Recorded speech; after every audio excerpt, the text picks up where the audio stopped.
Multimédica Lupita presenta.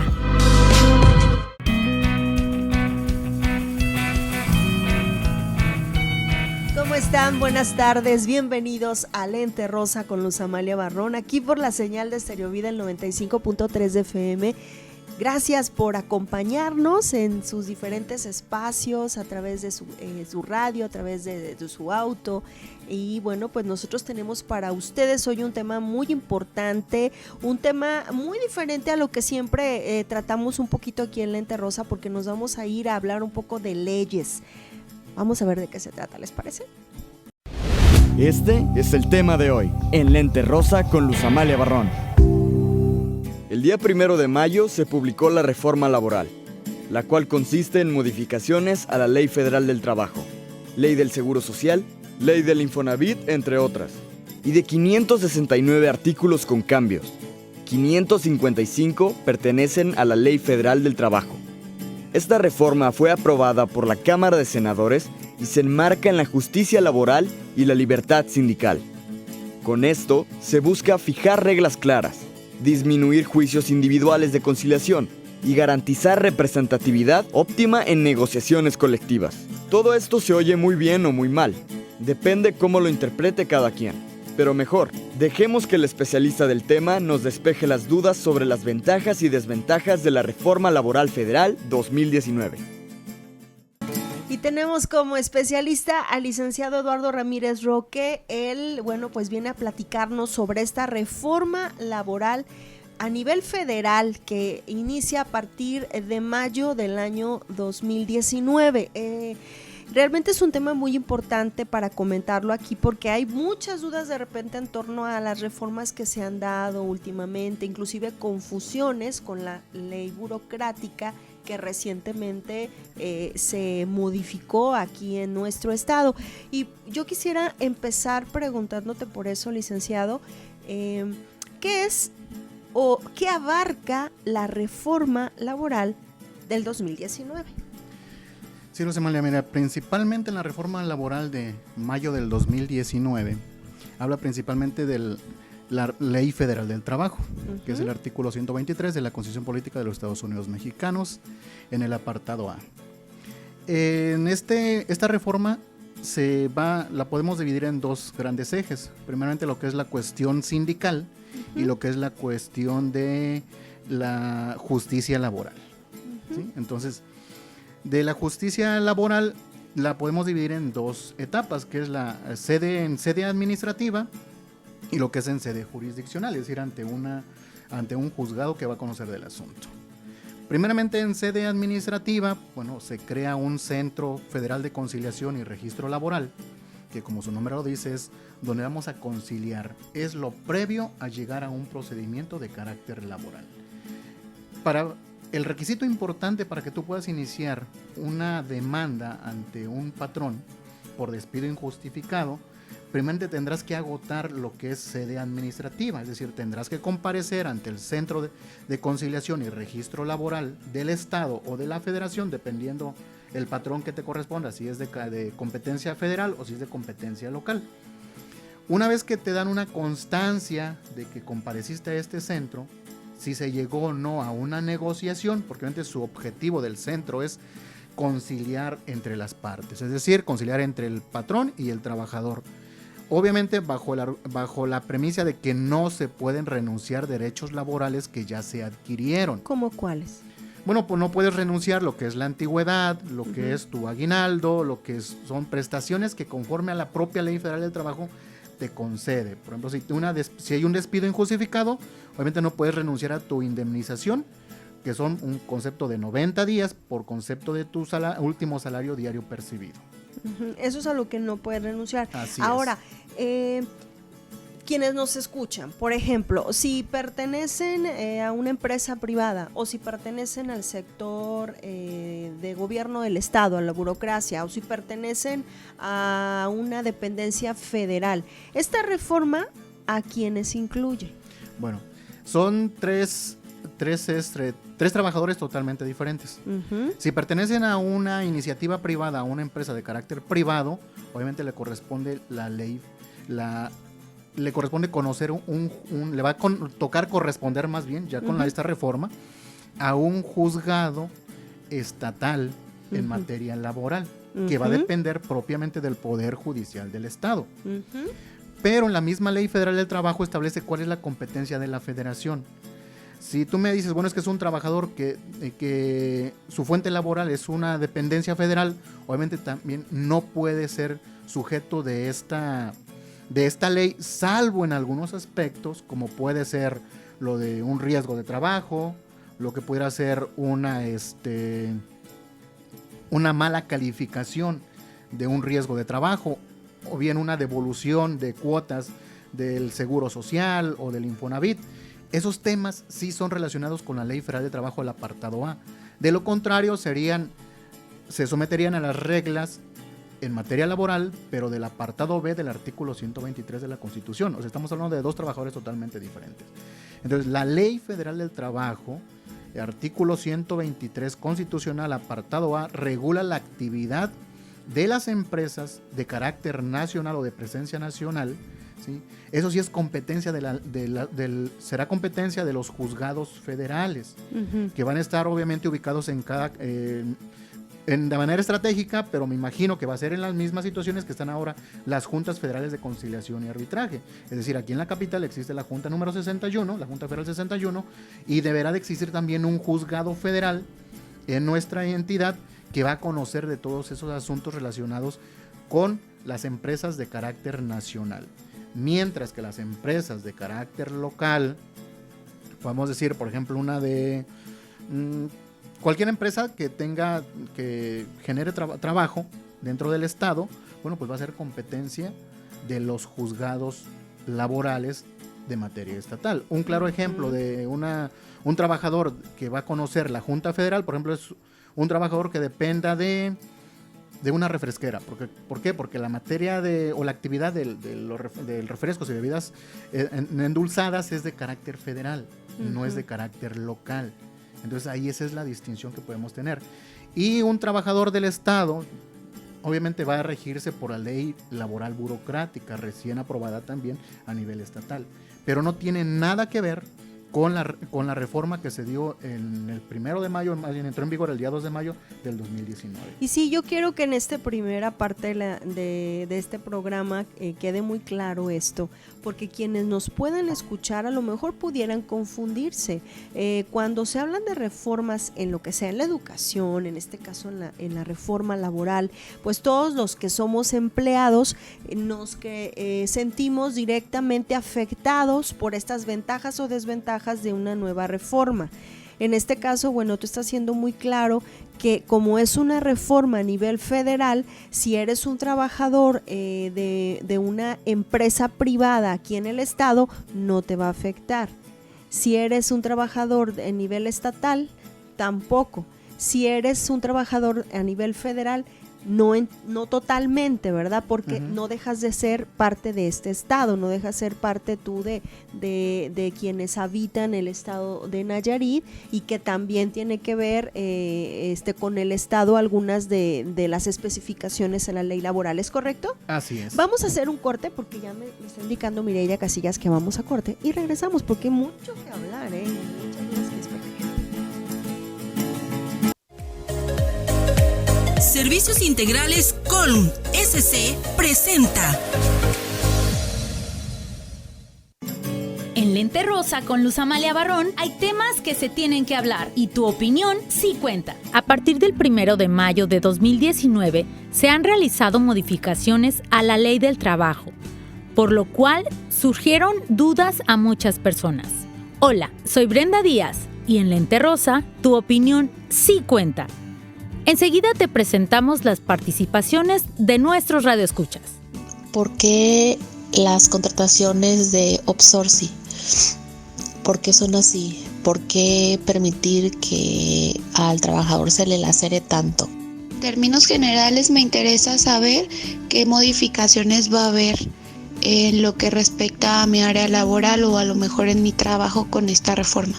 ¿Modificarán los derechos que tengo como basificado con esta nueva reforma? Sí, ¿me podrían explicar cómo es el sistema de retiro y cómo es que va a funcionar cuando a nosotros nos toque jubilarnos. Es cierto que ya se puede juntar créditos con cualquier persona y siendo de Infonavit y Foviste. Lo escuchaste hoy en Lente Rosa con Luz Amalia Barrón. Tu opinión sí cuenta. Servicios Legales Colm SC, asesoría y consultoría legal. Contáctanos. Somos expertos en juicios y litigios mercantiles, penales, laborales, administrativos y juicios de amparo. Servicios Legales Colm SC, José Hernández Terán 214, Colonia Burócratas Federal. Teléfono 160-1627. Servicios Integrales Colm SC presentó.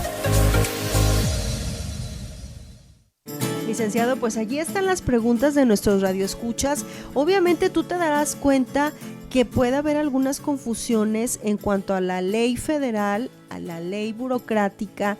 Es difícil a lo mejor para quienes no dominamos las leyes, la terminología legal, pues hacer esa diferencia, ¿no? Entre una y otra. ¿En dónde correspondo yo? O sea, yo trabajo a lo mejor para gobierno del estado, ¿dónde entro yo? Yo trabajo para una empresa privada, ¿dónde entro yo? Y en este contexto son las preguntas que nos acaban de hacer. Y pues tú dices, ¿cuál contestas primero?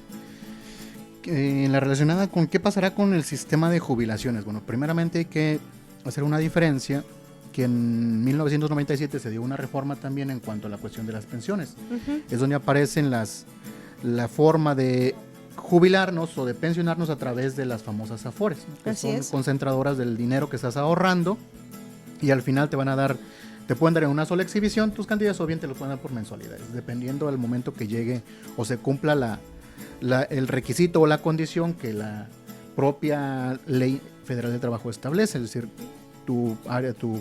la antigüedad que puedas generar. Entonces prácticamente ahí no hay mucho cambio, ¿no? Se ve reflejado en cuanto a la reforma federal del 1 de mayo del año de 2019. Posteriormente dice cuáles son las reformas que están vigentes. Bueno, al día de hoy no ha entrado en vigor esta reforma del 1 de mayo del 2019, ello en virtud de que todavía no se encuentran creados los juzgados federales en materia laboral, ni los juzgados locales en materia laboral. Entonces, una de las condiciones que establece la propia reforma es que entrará en vigor una vez que se formen, que se creen estos órganos jurisdiccionales, y también que se haga la creación del Centro Federal de Conciliación y Registro Laboral. ¿Sí? Entonces, esa va a ser la fecha en cual va a entrar en vigor. Obviamente, también en la propia reforma se establecen límites. Y tenemos hasta el año 2022 para que pueda entrar, así es, a nivel nacional y podamos aplicarla. O sea que tenemos hasta 2022 para entenderle bien. Pues mira, desafortunadamente ahí, déjame decirte que en este año entra precisamente en vigor en el estado de Nayarit. Entonces son 10 estados los que entran en la primera etapa, se conforman de 3 etapas. Entramos nosotros. Así es. Entonces mejor hay que entenderle de una vez. Definitivamente. Hay 3 líneas específicas dentro de esta ley o reforma laboral del 2019 y quedando claro que es federal. Así es. Aquí me gustaría, antes de que digas estas 3 líneas importantísimas, que nos aclares. La ley burocrática estatal que acaba de aprobarse hace poco no tiene nada que ver con esto. No, en definitiva. ¿Por qué? Porque esa ley laboral burocrática va a regular las actividades o la relación laboral entre el gobierno del estado y sus trabajadores. Todo aquel que dependa del gobierno del estado, llámese estatal, municipal, organismos descentralizados u organismos autónomos, van a regirse por esta ley burocrática. Como ya lo establecimos anteriormente, la Ley Federal del Trabajo, la reforma que se establece va a regular las diferencias que existan entre los trabajadores de la iniciativa privada y excepcionalmente algunas controversias que se susciten entre el trabajador de la iniciativa privada y el Seguro Social, así como del Infonavit. Esas relaciones pudiéramos ventilarlas a través de esta reforma. Únicamente estas entonces, esta parte, lo que tiene que ver con Infonavit. Así es. Ok, entonces si nos vamos ya específicamente a esta reforma laboral del 2019, hay 3 líneas importantes que tomar en cuenta en ella. ¿Cuáles son? Primeramente, y aquí a muchos no les va a gustar esto, es la cuestión del sindicalismo. Como bien lo anunciaste en la introducción, una parte importante es el sindicalismo. Aquí se trata de regular la actividad de los sindicatos, que obviamente tienen que estar a la par con las reglas que establece la Organización del Trabajo, Mundial del Trabajo, la OIT. Asimismo, tiene que establecerse con los derechos de los propios agremiados. ¿Sí? Ya no existen las negociaciones por debajo del agua, ya no se van a dar que una persona se pueda reelegir 1, 3, 4, 5, 20 veces como representante de un sindicato, porque ya aquí con esta reforma laboral las elecciones van a ser a través del voto libre y secreto. Ya no es como el clásico, quien levanta la mano para votar por fulanito. Entonces, ya todo esto se acabó con esta reforma laboral. Aparte de ello, ya los sindicatos no van a estar regulados por los entes estatales. Va a estar regulado directamente por el Centro Federal de Conciliación y Registro Laboral, que va a tener sede en Ciudad de México. Va a tener obviamente oficinas en cada uno de los estados. Y ellos son los que se van a encargar de registrar todos los sindicatos habidos y por haber a nivel nacional. ¿Se busca reducir el número de sindicatos entonces? En definitiva, se busca reducir el número de sindicatos porque hay muchos sindicatos, al día de hoy, hay miles de sindicatos que no tienen trabajadores, simplemente existen los estatutos, pero no tienen trabajadores. Y ellos en algún momento, en algunas ocasiones, han lacerado a las fuentes laborales. Entonces lo que se pretende es que el sindicato mayoritario que tenga la representación mayoritaria ante una fuente laboral sea el que pueda negociar su contrato colectivo de trabajo. Entonces ya no van a existir los famosos sindicatos de representación nomás, sino que ya ahora sí un sindicato que represente a la mayoría de los trabajadores de ese centro laboral. Y esa sería una de las líneas de esta reforma. ¿Cuál sería la segunda ley? La segunda, es la creación de los juzgados en materia laboral, tanto del orden federal como del orden estatal. Así como un tercer punto sería la cuestión de la justicia laboral en sede administrativa, con la creación del Centro de Conciliación y Centro de Conciliación a nivel estatal. Este va a seguir dependiendo del Poder Ejecutivo. ¿Pero va a ser como asistir a la Junta de Conciliación? Va a ser como el día de hoy, tú compareces ante un organismo igual que depende del propio gobierno del estado, ¿sí? Que es un centro de conciliación, pero que no es requisito indispensable agotar la comparecencia ante ese centro de conciliación. Sin embargo, con la reforma, ahora sí, va a ser como que tu pase para abordar un procedimiento laboral. Si tú no cuentas con esa constancia que te emita el centro de conciliación del estado o de la federación, dependiendo de la hipótesis, no vas a poder comparecer ante un juzgado laboral. Entonces, insisto, es tu pase para poder iniciar una demanda en forma ante un patrón. Ahora, esta reforma laboral, en todos los cambios que tuvo, en todos los artículos que tuvo modificaciones, su gran mayoría, que será 98%, tiene que ver con la Ley Federal del Trabajo. Así pero es. El otro 2% tiene que ver con el IMSS y tiene que ver con el Fondo de Vivienda, ¿no? Así es, con Infonavit. ¿De qué manera repercute allí entonces? Prácticamente allí para mí no hay desventajas, siguen siendo las cuotas que se pagan al día de hoy se seguirán pagando en esta reforma. Aquí la ventaja que va a tener el trabajador es que ahora sí el patrón tendrá que darte de alta ante el seguro con tu sueldo que realmente estás percibiendo. Exactamente. Al día de hoy podemos decir que prácticamente un 50% de las fuentes laborales tienen registrados a sus trabajadores con una cantidad inferior a la que en verdad reciben. Es decir, yo doy de alta a mi trabajador con el salario mínimo, que al día de hoy está en 122.04, y realmente gana, de manera diaria, gana 300 pesos. Entonces prácticamente estamos viendo una diferencia de más del 50%. Y eso te va a repercutir el día de mañana. ¿Por qué? Porque tu fondo de ahorro va a ser muy inferior a lo que tú considerabas. Y el fondo de vivienda te presta mucho menos. Exactamente. También. ¿Por qué? Porque el Infonavit te va a decir, bueno, si tú ganas 122 pesos de manera diaria, pues tu capacidad económica se reduce. Sin embargo, si tú como patrón das de alta a tu trabajador con el 100% de lo que percibe, es decir, que gana 300 pesos y no los 122, entonces ya tendrás una capacidad económica mayor y por lo tanto te podrá prestar una cantidad superior a la que te presta con el salario mínimo. Eso es lo que tiene que ver con el IMSS, y lo que tiene que ver con vivienda, que es que si te están dando de alta con lo que realmente ganas, entonces tu crédito será de acuerdo a eso. De acuerdo a tus percepciones de manera diaria. Porque también aquí también se maneja como el Infonavit se maneja a través de semanas cotizadas. Entonces, ¿cuántas semanas cotizadas tienes?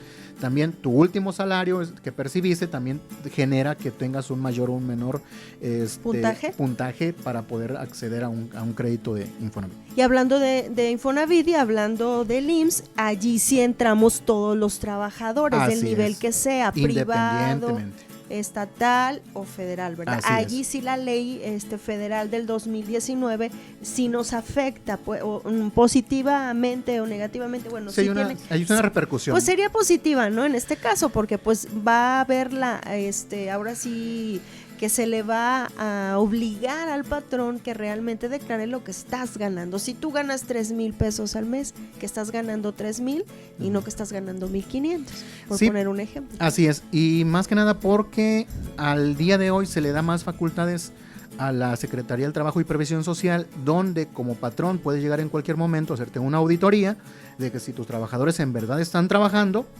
la jornada laboral que tú les estás señalando, con lo que los tienes dados de alta ante el Seguro Social, y así también como que sea el sueldo que en verdad perciben. Es decir, esa facultad que le da la Secretaría del Trabajo y Previsión Social es una facultad importante y en beneficio del trabajador.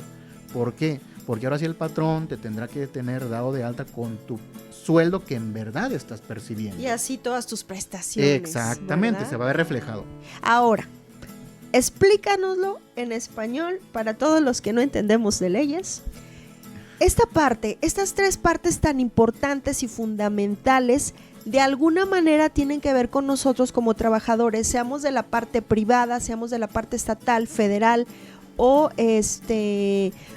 a lo mejor estamos en un lugar donde se puede hacer una combinación, ¿verdad? También. Sí, pudiera darse la situación. Mira, en palabras coloquiales, el Centro Federal de Conciliación y Registro Laboral va a tener como función conciliar a las partes, llámese patrón y trabajador. Y para que tú puedas acceder a un proceso de carácter laboral, se requiere ese boletito que te da el Centro Federal de Conciliación y Registro Laboral, donde hace constar que tú compareciste, requeriste al patrón para que estuviera en esa audiencia de conciliación y que no llegaron a ninguna negociación. Esa sería la función en palabras simples del Centro Federal de Conciliación y Registro Laboral. Y además, otra actividad que tendrá este centro es el registro de los sindicatos. Se va a tener el control de los sindicatos que van a estar dados de alta o reconocidos para poder celebrar contratos colectivos de trabajo. Y la otra parte es la cuestión de los sindicatos. Es decir, los sindicatos, para poder acceder a ese registro, deberán de modificar sus estatutos para que las elecciones de designación de representantes sean a través de voto libre y directo, ¿sí? De sus agremiados. Y posteriormente los juzgados laborales son los que van a conocer de la controversia que se suscite entre un trabajador y un patrón. Llámese una cuestión de carácter laboral a nivel federal o de competencia federal, pues obviamente lo conocerá un juez federal en materia laboral. Mientras que una situación que se dé, un conflicto que se dé entre un trabajador de una empresa privada a nivel estatal, será conocedor el juzgado laboral, que dependerá del Poder Judicial del Estado. ¿Sí? Así de sencillito es esta reforma. Obviamente ya con sus especificaciones en cada una de las áreas. Oye, quiere decir que esta reforma, sobre todo lo que llama la atención, o sea, como el foquito que se prende de lo que nos has platicado, es la parte de los sindicatos. Esta parte donde nos dicen, bueno, los sindicatos ya van a tener una regulación mayor por parte de nivel federación, ya para quien va a dirigirlos no va a ser únicamente levantar la mano, ya va a ser voto secreto. Ya no va a haber sindicatos aquí y allá, sino que ya va a ser diferente el sistema para dar apertura a los mismos, y que los sindicatos fantasmas o que representan pues a nadie, aunque digan que representan a muchos, pues ya no van a estar. Así es. Principalmente esta cuestión sindical es un tema un tema muy controversial en esta reforma laboral. Obviamente sabemos que los sindicatos al día de hoy son miles de sindicatos que tienen agremiados al por mayor, ¿no? Entonces estas al final del día son cuotas de poder, seamos realistas, ¿no? Son cuotas de poder a nivel político.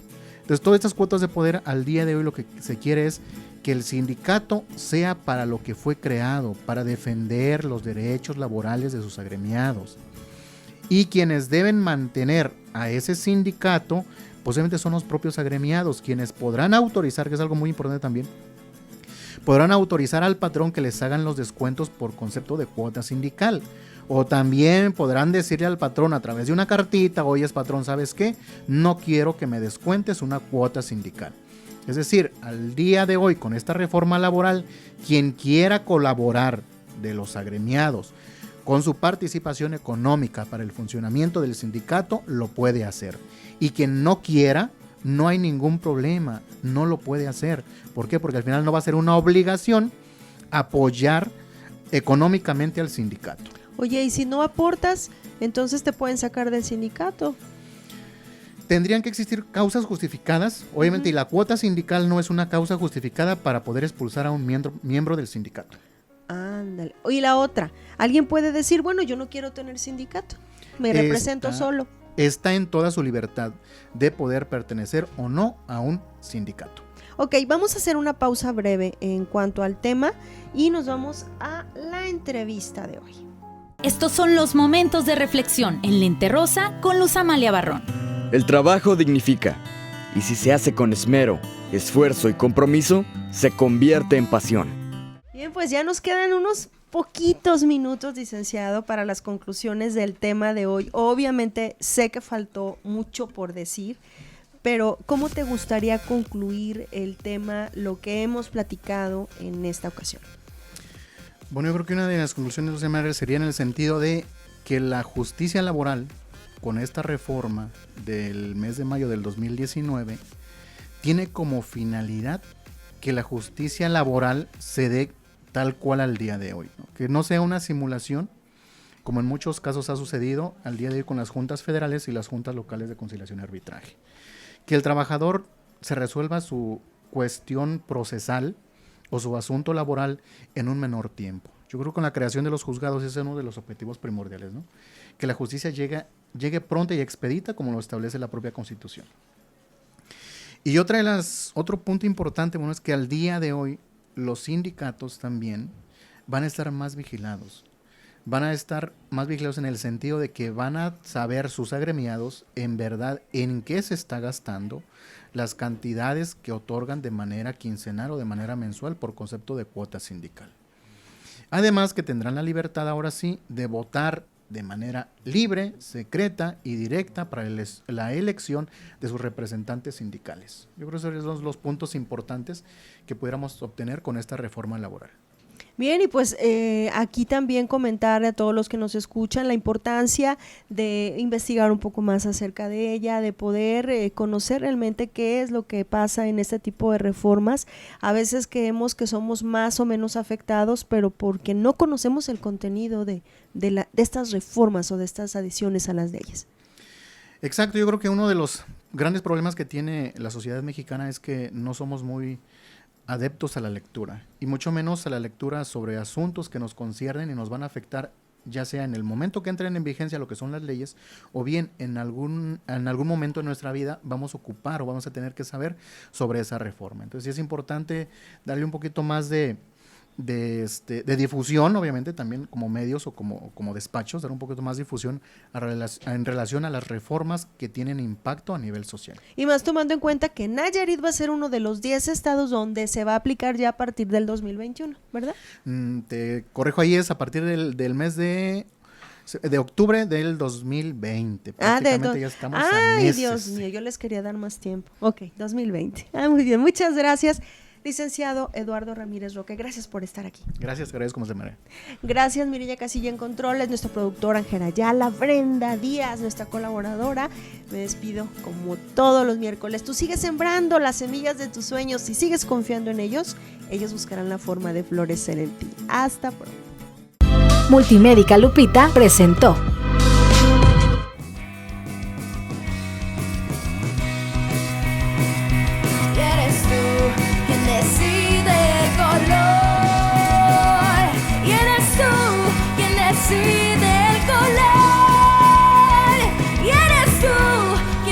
decide.